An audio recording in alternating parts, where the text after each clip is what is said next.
हर रात की तरह आज भी मैं घर देर रात पहुंचा। हमेशा से कोई भी गलत आदत नहीं होने के कारण कॉलोनी में भी मुझे देर रात आने पर कोई भी गलत नज़रों से नहीं देखता था। मैं हमेशा इस बात को लेकर गर्व करता था कि लोग अपने बच्चों को मेरी उपलब्धियों का उदाहरण देकर पढ़ने लिखने की सलाह देते हैं। यही सब सोचते हुए मैंने अपनी चाबी से घर का दरवाज़ा खोला। हालांकि मुझे पता था कि जब तक मैं घर नहीं पहुंचता तब तक पूजा को नींद नहीं आती, पर मैं अपने 4 साल के बेटे मोनू को नींद से नहीं जगाना चाहता था। दरवाजे की हल्की सी आहट पाकर पूजा हमेशा की तरह कमरे से बाहर आई। तब तक मैं हाथ मुंह धोने बाथरूम की तरफ जा चुका था और हमेशा की तरह पूजा खाना गर्म करने किचन में चली गई। हर रोज़ ऐसा ही होता था। सुबह घर से निकलने के बाद हमारी मुलाकात रात को खाने पर ही होती थी। पूजा को इस तरह की जीवन शैली से कोई प्रॉब्लम नहीं थी। एक हाई क्लास सोसाइटी में अपनी साख बनाने के लिए हर किसी को इस हद तक की मेहनत करना ही पड़ती थी। मैंने पूजा से पूछा, क्या मोनू खाना खाकर सो गया है? पूजा ने गुस्से से कहा, हाँ, काफ़ी देर से आपका इंतज़ार कर रहा था, लेकिन फिर इंतज़ार करते करते ही सो गया। लेकिन हर बार की तरह मैंने मुस्कुराकर बात को टाल दिया। रात को देर से सोने के कारण हर रोज़ मैं सुबह देर से ही उठता था, लेकिन जब तक मैं उठता तब तक मोनू स्कूल चला जाता था। मोनू की हमेशा शिकायत रहती थी कि मैं उसे कभी भी बाहर घुमाने नहीं ले जाता, और शायद इसी बात को लेकर वो मुझसे नाराज़ भी था। हमेशा की तरह मैंने उठकर पूजा को आवाज़ लगाई और बाथरूम में घुस गया। थोड़ी देर में ही पूजा नहाने के लिए गर्म पानी लेकर आई। तुम नहीं होती तो मेरा क्या होता?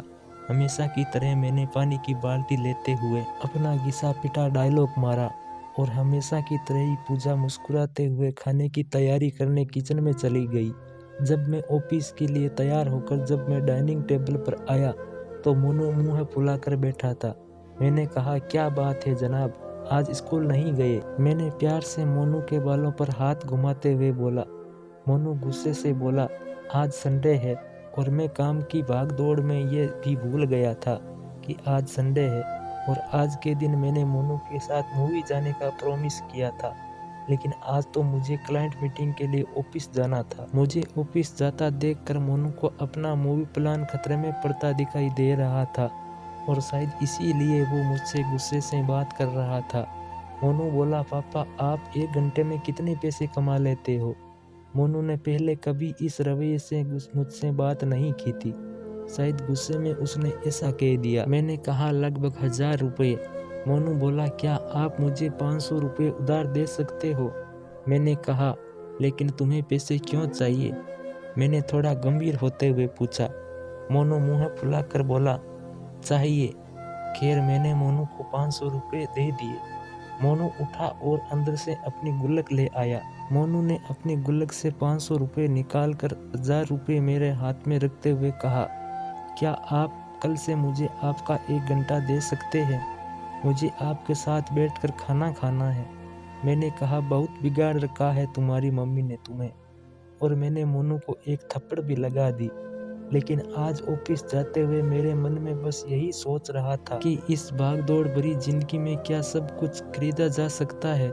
हालांकि मैं भी तो मोनू को यही सिखा रहा था। दोस्तों, कहानी का सार भी यही है कि परिवार के लिए पैसा कमाने की चाह में हम परिवार को समय देना भूल जाते हैं। जिंदगी में सबके बीच में तालमेल बिठाकर चलना ही समझदारी है। दोस्तों, आपको ये कहानी कैसी लगी कमेंट में बताना, और वीडियो अच्छा लगा है तो वीडियो को लाइक कर देना और हमारे चैनल को भी सब्सक्राइब कर लेना। मिलेंगे फिर नई कहानी में। धन्यवाद।